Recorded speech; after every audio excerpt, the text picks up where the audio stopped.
Good morning, Melee, and welcome to Get On My Line 2021. Thank you for joining me here bright and early this morning. I'm your host, Dhir, and I'm excited to be kicking things off. The summer of Smash is upon us, and there's tons of amazing events lined up for the next few months, nearly every weekend. In today's episode, I'll be sharing some information about the Gomel schedule, giving you some events to look out for, and I'll be ending things off with a very special interview with the big Mr. Gamer himself, T.O. Joe. Hope you have your coffee or a Red Bull ready. Let's ride. Today is Saturday, June 19th, and it is day one of the Melee singles bracket. In the morning through afternoon Eastern Time, we'll be working through the European side of this massive tournament with over 1,600 attendees. Isn't it crazy? Gomel worldwide. Later in the day, we'll kick off NA East pools around 3 p.m. and continue pools and the top cut phases until the end of the day. Today we'll be narrowing down the bracket to just 16 Europeans and 16 North Americans. At some point today, keep your eyes peeled for a sick and exciting premiere of a trailer for the upcoming Gallant Melee Open Summer Edition.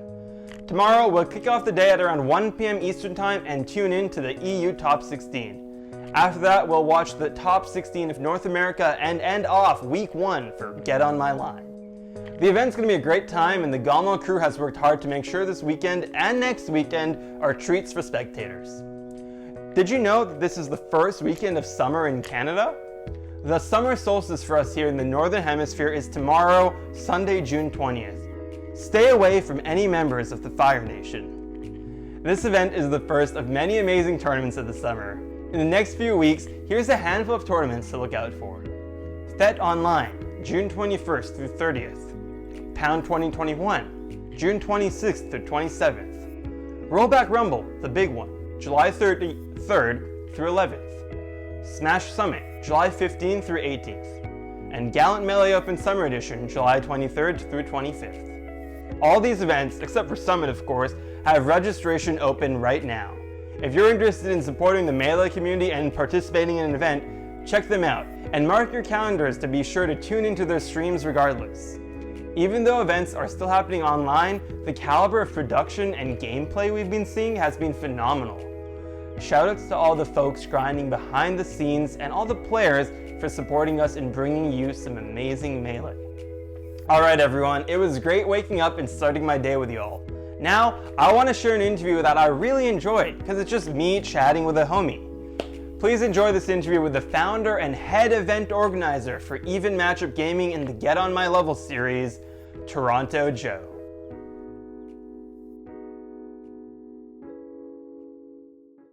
Good morning, Melee. Hi everyone, and I'm excited to be joined here by T.O. Joe, my good friend. How's it going, Joe? How you doing? Chilling, man. How you doing? I'm doing pretty well. I hope you are as excited as I am for the event this coming weekend. Want to tell us about what's going on this weekend?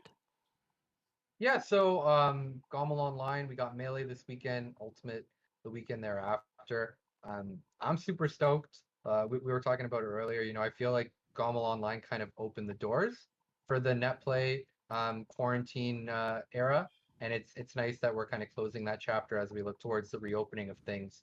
And yeah, I'm super pumped for this weekend. Yeah, man, that's fantastic. Yeah, I mean, I'm just thinking back at it, like at the start of this year, like when I announced GMO, I was able to say it was a major, and people were able to accept that. But it was events like Gomel, like the original Gomel Online, that kind of paved the way. That hey, like we can run really good events online. The interest is there, and the TOs are capable and interested in running them. So that's huge. Yeah, I guess this is your second major big online event then. And your last one was at a very different time, right? It was all new to us. Want to tell us a bit about how it's been a different experience for you this time putting together an online major than your first one? Yeah, absolutely. So with the first one, there were obviously a bunch of question marks around like how possible it is, both from like a logistical point of view, from organizing a bracket of that scale, to a production perspective of like how do you get the gameplay to look clean, and what's the best way to do that? Because at the time, Slippy broadcaster mode, that wasn't a thing. Mhm. We did everything through Discord screen share. So we're actually super excited for this weekend because like we get to beef up and refine a lot of the practices that we learn and like some of the kinks that we learned from the first one. Because all in all, like the first Gomel Online, it went super well. It went super smooth. But like as an organizer, obviously the goal is always to like make the events better and learn from things that can be improved on. So for me, I'm really excited that the production is going to be uh, a step above from a TO background. Like we have a better sense of like how to manage player waves and like scheduling to make sure things go smoothly. And yeah, just as a whole, it's like, you know, there were a lot of things that went right. And I really appreciate you saying that like um Gomel Online kind of like opened up the possibility to like do something on a major scale online because that was honestly the goal. It was just like, we didn't feel as though at the time there was that much interest in like building out online stuff because of like concerns around obviously like there not being a clean broadcaster Hmm. mode or stopgaps that might come up from running and organizing events of that scale. But like we just kind of took a stab at it and we were fortunate that like the timing was really blessed because um, demand for online events is at an all-time high. And yeah, like it ended up being fucking a super fire event. Like I still watch that IBDW none that last game. It's just Dude, like it even was. though it's online, like it feels just like any other hype ass set that I've seen in Melee. So yeah, we're just hoping that we kind of catch fire in a bottle one more time. You know what I mean? Yeah, totally. You're mentioning some of the logistical things that you have to put together to running an online big event like this. I was having a conversation with someone once about, running online majors, and this person, was really oversimplifying it. They were saying online events are so easy and there's so much less work. What is your thoughts on this statement? I obviously have a very clear answer to it. Tell me more about, why people should care more about online events in terms of how much work goes into them. It's not so easy, right? Right. I think the reason that players feel that way is because like from their perspective, things kind of run themselves, right? Like they check in on Smash GG, they report themselves, and it's all kind of it feels very automated. So it seems as though it's like very hands off for the TOs to like operate the events. But I mean, any TO that truly cares about their events, like you don't want anything to go wrong. Yep. And having that kind of mindset and that kind of approach to the work that you do, it means that like you have to cover a lot of bases. And even if, yeah, like the reporting scores part is somewhat automated. Like you would be surprised how much spaghetti takes place between like people trying to figure out how to use Smash GG, trying to check in, lag tests, Cact, who if you follow Cact on Twitter, like you've seen some of the stuff that he's posted of just like hilarious screenshots. Like yeah, like it's actually quite a bit of work. It's different in the sense that like you don't have to necessarily worry about venue logistics, right? Because you don't have to consider like how many setups there are, Yep. space restraints and things like that. Players get to play from the comfort of their own. So like I don't want to undersell the fact that Mhm. there are like clear advantages Yep. to hosting online, but it is definitely challenging because it's a space that not many have operated in, not many are familiar with. So you really have to like hand like I don't want to say hold the player's hands through the process because like a lot of them know how to use Smash GG at this point, but there are a lot of new players and a lot of like things that you don't think could go wrong, but somehow just find Yep. a way of just like fucking themselves up Yep. that yeah, it's just a new thing to be mindful of. And it all goes back to what I said. Like the goal is to have the perfect event. It's impossible to have an event that has like no issues. I've come very close to it and like that feeling is like like the chef's kiss, you know what I Yep. mean? But yeah, it's there's always going to be things that like you have to plan for and like stuff that comes up. And yeah, like the work that online TOs have been putting in, I definitely don't feel like should be ignored because um I hope those dudes and girls and everyone in between like they get opportunities to host stuff in person too because like they're super capable leaders and like they've demonstrated like such amazing TO skills, and I'm Mhm. I'm really excited to see what they do once things reopen and everything's back in person as well. Yeah, no doubt. I think one thing that's been really cool during this online era is to have seen a lot of people coming in and doing so much more in the scene than they had before. And I think a big thing about that from online is the accessibility of it, right? It's so accessible as an organizer and as a player, and so we're able to, connect people from all over. Like I'm sure your team, you're working with people from all over North America, if not the world, which is a lot Yep. harder to do with an in-person event if you can't actually have them involved on the event execution. Um, Super cool. Yeah. Also, another thing, I'm sure you had to, as you were mentioning with the slippery replays, like that's you guys literally solving problems that nobody else has dealt with before. People don't realize that. Like, you've Yeah, that dealt. shit's scary, man. If you don't have like a blueprint to follow, like, but it's also exciting too. Like Mhm. I'm someone that like I don't mind trying to like try something for the first time. You know what I mean? Yep. I'm down to do the stress test. I'm down to kind of be like, you know, the guinea pig on what works and what doesn't. Yep. And there were a lot of things that we realized that like did work, and a lot of things that we realized like could be improved on. And another like nice advent of the fact that we're online is like you said, like with the time zone differences, we're actually able to do a European Mhm. offshoot of the event and have it like flow perfectly into the schedule because um, we do Europe in the morning Mhm. into the afternoon, and then East Coast and West Coast into the afternoon and evening. And it's just like it's really nice to be able to give back to the European community because like I've been a huge supporter and fan of like so many different European players, and I think they have some of the dopest events Mhm. that the scene's seen. And for me, like the opportunity to do something for the first time in Europe, that's a direct byproduct of the fact that we're online right now.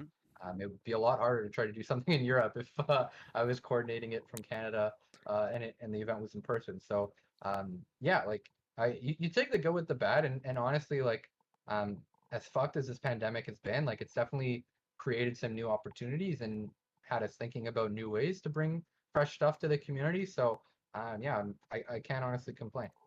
That's fantastic. Well, uh, going from the new stuff, jumping back to the old, I love to actually hear because I haven't firsthand ever heard. When did you start Gomel, and what prompted Gomel? Tell me about the origin story of the first Gomel. How'd the first Gomel come to be? What inspired it, and what was that like? A great question.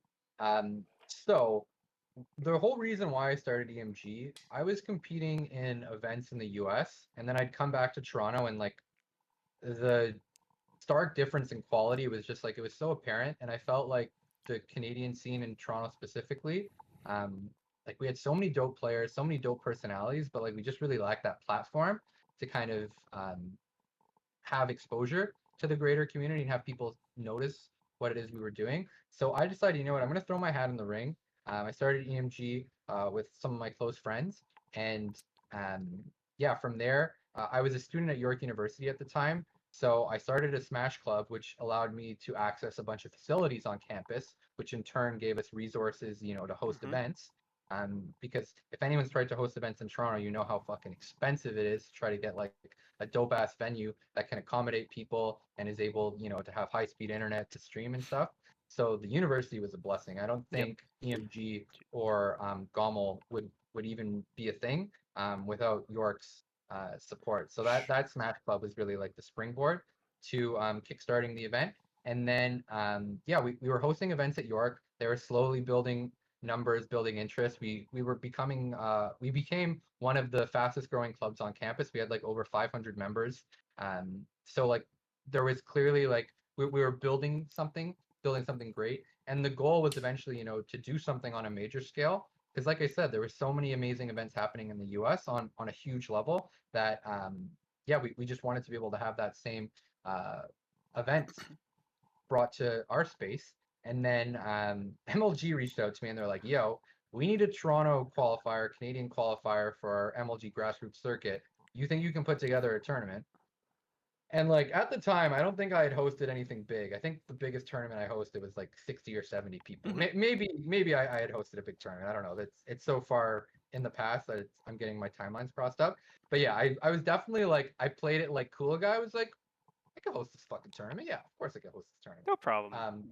But in reality, I was like, I don't know if I can host this tournament. So um, we hosted Gomel. something that a lot of people don't realize is I actually hosted the first Gomel completely for free. If you pre-registered online, there was no entry fee. So like I took a huge loss hosting that event, and I did it because I was like, you know what? I want this to be a fucking poppin' ass major. I want Mhm. this to have like at least 200, 300 people. I want it to be as accessible as possible, and I want it to be kind of like a catalyst to get people into the scene because I felt like this is a huge opportunity. You know, MLG doing something in Toronto that was like unheard of in Smash. So yeah, we hosted the first Gommel at York U. Uh, and like we had so many top players come out. It ended up like smashing any projections I had for the event. Like How big was it? I was expecting it to, be like somewhat notable, but it ended up becoming like, a pretty big deal in the community. And from there I was just like, I took that momentum, continued growing it, hosted another tournament How big out were of you York. talking for that first one? How many entrants was it? I think in total we had 400 people. Wow, I think in that's total it was like 400 people. And like now when you hear that number, it doesn't sound that big, but like at the time, like any tournament that had more than like 150 people for the new viewers, like that was a big ass tournament. sick. That was like crazy, you know what I mean? And there was no Smash UG at the time either. Like this is so nostalgic for me, like making the fucking pools and Google Sheets and Yup, like yup. all Every all that time. spaghetti and like using Eventbrite as like the registration for tickets. Like, oh man, you're really taking me back. But yeah, like it went super well. We continued to build on that momentum. Eventually, we grew out of York University and we hosted Gommel in a convention center. Nice. Went from 200, 300 people to 1,000 What year was people. this? So when we made the move from York University, so we did 2014, 2015 at York, then Yep. 2016, we did it in a convention center, Yep. and from there we never looked back. We just always were like, go big or go home, go as Nice. go as hard as we can. And yeah, now it's grown into Canada's biggest fighting game tournament, which I'm unbelievably proud of. But yeah, man, I look super fondly back on those early York days because like those were some of the most fun events. And something I always say to people, everybody wants to host the big major, but no one wants to host like the rinky dink, like small ass tournament. But those small ass tournaments, man, those are the best events to like get yourself experience, create memories, Hmm. and really just like figure out what it is that like what your place is in the scene. And yeah, without those smaller events, I wouldn't be the TO that I am now. So yeah, For sure, man. thinking back and going down memory lane with that stuff definitely warms my heart a bit, and I'm glad that you kind of jogged my memory on that for sure. Dude, for sure. Hundreds of events later, like my favorite tournaments are still some of the first like high school tournaments I used to run with my boys back in high school. Like that was nothing matches, man. And No, honestly, like shout outs to universities. I don't think people realize, like I guess maybe nowadays it's kind of forgotten because like we're online, the resources aren't needed, but like the Smash scene operates and exists to scale it does in North America because we have universities that have been able to give resources. Um, that's a really good topic to, I guess, touch on then resources, right? So, as a tournament organizer for Gommel, you want to scale up, you want to do the biggest, coolest tournament possible. Convention centers cost a fuck ton of money, right? Everything my you're my talking. balance sheet for Gomel 2019 would scare the pants off of anybody. Nobody fucking knows this, right? Like we're putting like hundreds of thousands of dollars of risk and liability above our heads just to put on these great events. But there's still people who have the nerve to complain about you know that kind of stuff. Tell me how you were able to scale up Gommel, because it's yeah, like we can even look back at the original Gommel back in York U and look at the stream for it, production quality and whatnot, and comparing that. Even the trailer for Get on My Line was just like insane, and everything on that Smash GG page looks fucking beautiful. And I'm sure the people watching the stream right now are like, the production on this event is insane, right? How were you able to scale up and find the resources you needed to do that? So I think the biggest factor to the growth of the company and the event series is like we always had the desire to like scale up. So like we weren't just satisfied. Like we could have stayed in York University and like those events probably would have been super profitable at one point because of the venue being so cheap. But like we were always very forward thinking of the fact that like we want to go bigger and better. Like the Mhm. whole point of Get on My Level, like it's literally called Get on My Level because we want to get on the level of like our peers and the people Mhm. that we think are doing like the sickest tournaments. You know what I mean? We want I to be one of the sickest tournaments. I So sorry, Yeah, you were saying? I was gonna say, I mean, I don't think people realize enough that like we're hungry, right? Like it's not like we're running a tournament and each one we want it to be, the same scale. I feel like seeing what you do and just seeing what so many tournament organizers do, every tournament you approach it with the mentality of this is gonna be my biggest tournament yet, right? Like every time you run a Gommel, you're not trying to make it smaller than any of the last Gommels. You want to make it bigger and better. Yeah, and that's something I take pride in, you know, like I don't cut corners in my events. Like I truly try to like find holes and gaps that are in the previous ones and like fill them and like make them better. Like that's something that, you know, keeps me motivated to host the events too, you know what I mean? Because Hmm. like it was just a formula and like, you know, open closed book of hosting the event. Like that would kind of get boring for me. It's like the reason that we were able to grow the community and like grow the events is like everyone on our team, like we're of the mind of like let's try to make it as sick as possible. You know what I mean? Like let's do badass fucking events that you know, are one step above the last tournaments we did. And like, you know, we're humble in that approach too, because like there is no such thing as the perfect event. As close as you can come to it, it's just like you're always going to be working towards that. And like it's almost like 20xx, you know what I mean? Like perfect melee does exist, and we've seen glimpses of it, you know, here and there.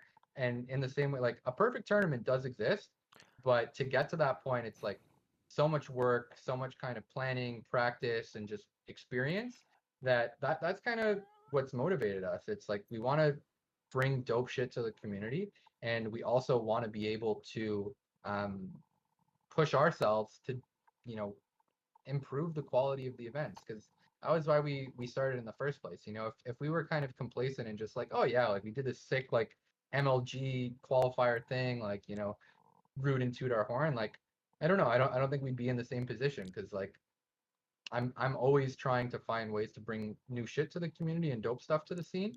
And for me, yeah, like I could go on a tangent on how we scaled up the company and like Yep. a lot of it has to do with sacrifices, just being willing to like see really far into the future and like think long term. Hmm. Because like yeah, like I didn't pay myself from any EMG events for first 3 or 4 years of the Hmm. company, I want to say. And yeah, this was like the first year that I've actually, yeah, the first year and a half where I'd actually have been paying myself For sure. to do the events.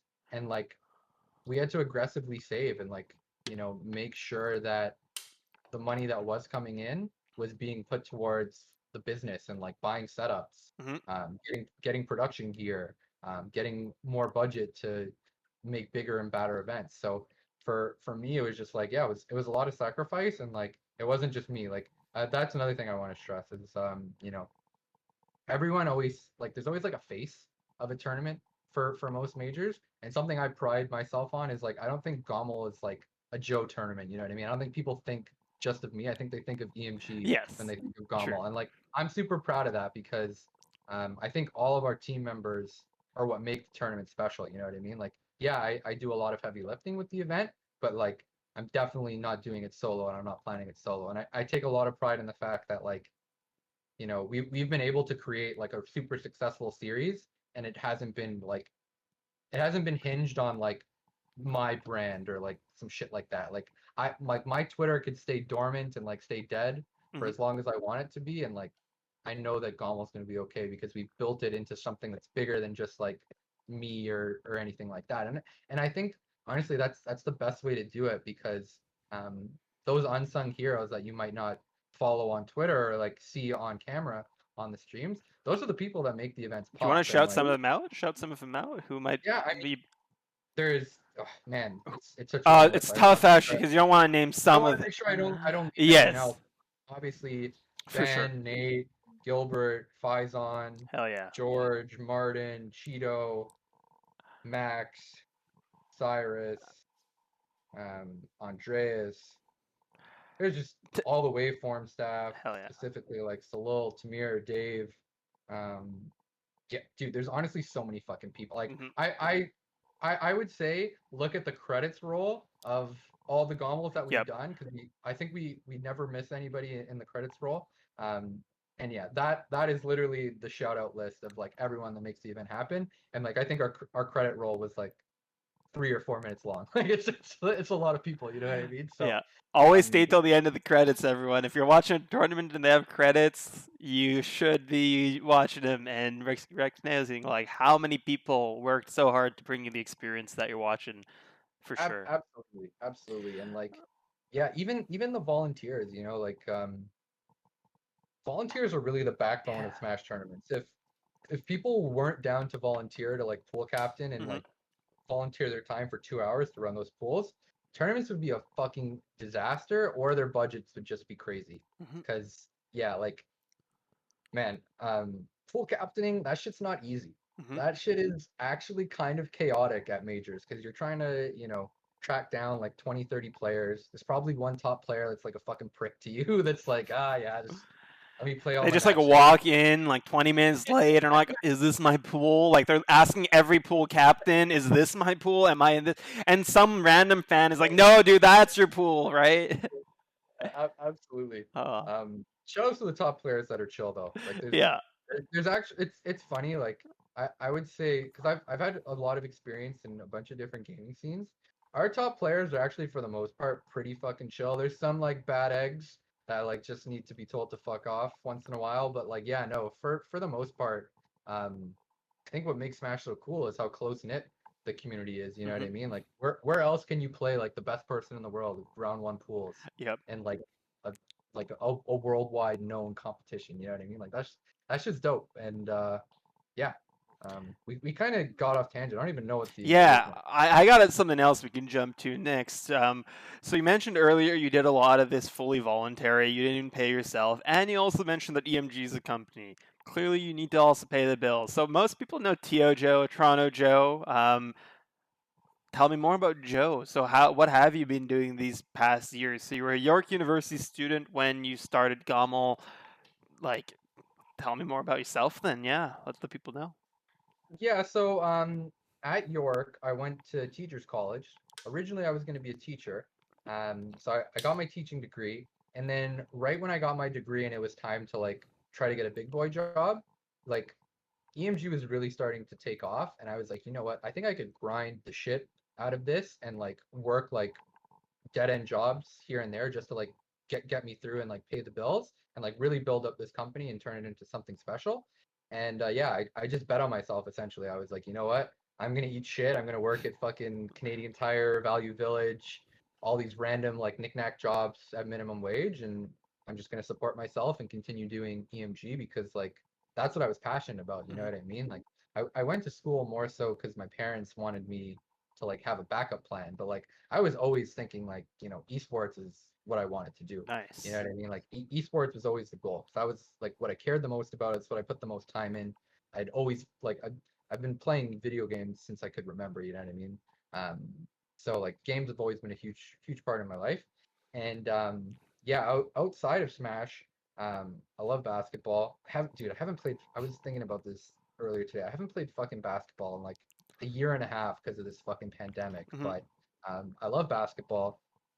When the Raptors won the championship in 2019, that was probably the best like stretch of my life. Like 2019 was just W's for Yep. like it was just Joe W's for fucking months on end.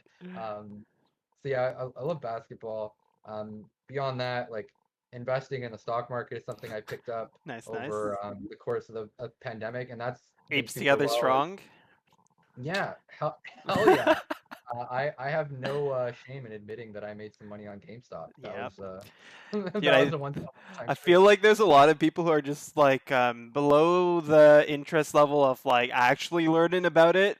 Because like if you just spend a bit more time, you can actually get it enough and then actually smartly do stuff and make some money.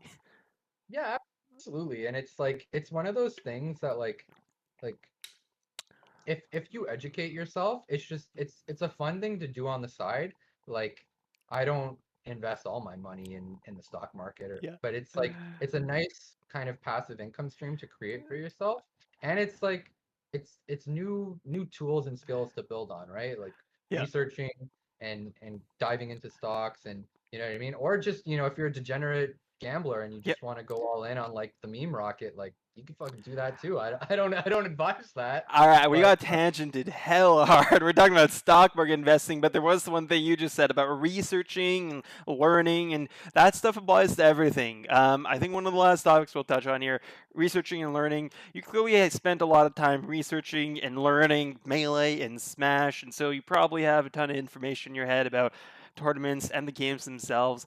I'd love to hear any of your last so it's we're about to enter offline again as we enter the summer. A bunch of events are starting to pop up. We won't really see it until I think really like late this year is when it's going to have any semblance. But honestly, I'm still banking on like January 2022, like probably Genesis or someone's going to come out of the gates, and it's all from there is going to be like the big stuff. Predictions, hot takes, exciting stuff in your pipeline that you're happy to share about the moves that Smash is going to be taking, as we're going to hit scales that people honestly just aren't even, I think, ready for. Like, people don't recognize just how big of a deal it is going to be. The community has grown right. so much. Hot take slash predictions for next year. Hmm, it's a great question. I think the players that came up in the net play slash Ultimate Online era, they're actually going to be problems. I actually think they're going to get solid results when LAN becomes a thing. I think sleeping on them would be a mistake. So I would say that's probably my biggest prediction, is that we're going to see a lot of dark horses kind of rise up Hmm. and become heavy hitters in LAN tournaments. Beyond that, you know what I really truthfully hope? I hope that all tournaments just instantly sell out like Riptide. You know what I mean? Hmm. Like, Dude, that was heartwarming, man. Like, I know the people on the me, team. I was like, wow, I can't believe. I hope this energy stays. I I really so hope this energy stays. because like I was talking over this with my fellow TO homies, and like it's super sick kind of thinking that like tournaments are almost like they're almost being treated like concerts, you know what I Hmm. mean? Where it's like, oh fuck, like my favorite artist is in town. I gotta go see that. And like you sign up immediately. Hmm. And like it makes it so much easier for TOs to deliver badass events to the community when their shit's already capped like Yep, months out. Because that means instead of focusing so much on like the marketing to get dude. people to sign up, you can focus more so on like for the people that are there or watching on stream, how do you make their experience like second to none? You know what I mean? Dude, so well So said. that for me is the most exciting part, is, if when we launch our tournament series, if that shit like caps really soon, and fingers crossed that it does, it just gives us so much more runway to just like plan how to make it one step above anything else that we've done. Yeah. Because like so much time is spent on like balancing the books and like trying to make sense of, okay, like this is the runway that I have to work with, and this is what I can spend. Whereas like if you cap and you've already met your like ticket gate projections months out, like gives you so much more flexibility to like really plan out the events and make them as sick as possible. So I hope people keep the same energy, and like even outside of 2022, because obviously like there's going to be huge demand because we've been isolated and in this social distancing era for so long. But I hope people keep that same energy even in 2023, because like truthfully, fucking a lot of these major tournaments, they're fucking dope. Like Yeah. I would want to make sure that like, yo, like, when Reg goes up, like I don't want to miss out. Like Hmm. frame one, I'm gonna be there if I can. So yeah, I hope people keep that energy. And yeah, I'm really excited to see um offline melee, man. It's been a long ass time, and like I feel like getting the players' passion relit, TOs that have been kind of been on the sidelines that haven't been doing online stuff, seeing them back in action and like them back on the horse, like it's gonna be sick. Like I'm fucking pumped for what Smash has in the new year. And honestly, like I'm really pumped too for all the summer tournaments that are gonna be closing out this like net play era. Like I said, like I think there's a good stream of just like week to week like content if you're trying to tune into like dope melee tournaments. Like there's Gallant, the big one, Pound. Pound, Bet, obviously Gomel's going to be this weekend, and I'm sure there's going to be other tournaments that pop up too. Like there's a lot of stuff to look forward to in the near future. And what's also sick is in the longer term, there's going to be a bunch of shit too. So yeah, I think Smash is in a really good spot, and yeah, I'm excited to see what everyone's going to be bringing to the table because I know we're definitely cooking a bunch of stuff, and yeah, I can't wait, man. I'm fucking pumped. Dude, it's so fucking exciting. Everybody's ready to bring their A game. I'm so excited to see it, man. All right, last thing before we wrap it up, I want you to give me the first thoughts that come to your mind. What does melee mean to you? Short, What is sweet. Most people I ask 3 words. limitless, man? Sorry? Limitless, man. Limitless. Nice. Melee has no fucking limits, dude. Yep. You can tell me you've seen perfect melee, and I'll tell you that you have not. You have not, my friend. Even task recreations can be improved, which is Yeah. fucking crazy. Yeah. Melee is just it's the sickest game. It's limitless. If I had to put one word to it, it's limitless. There's really no limit, and that's what's kept it alive for over 2 decades. Like Yep. like I used to play so many fucking games. Then like I got super heavy into melee, and now it's just like I just want to play I melee. only play melee, dudes. People Just talk to me want about gaming. I'm like, I just play melee. I've Sorry. become that guy. I've become that like meme dude that's like, yeah, I only like I really am that guy now. Like I just want to play fucking melee. It's Yeah. like shit, they got me, man. Daddy Sack, he got me, man. He got me with his melee creation. I'm hooked. I'm in. Ah. Dude, thank you so much. That was fantastic. Really enjoyed talking to you. Best luck with the rest of the event, and I'm looking forward to tuning in all weekend. And thank you so much. Have a great day, everyone, at Get On My Line, day 1 of Melee Action. Yeah, enjoy the show, everyone. Appreciate it.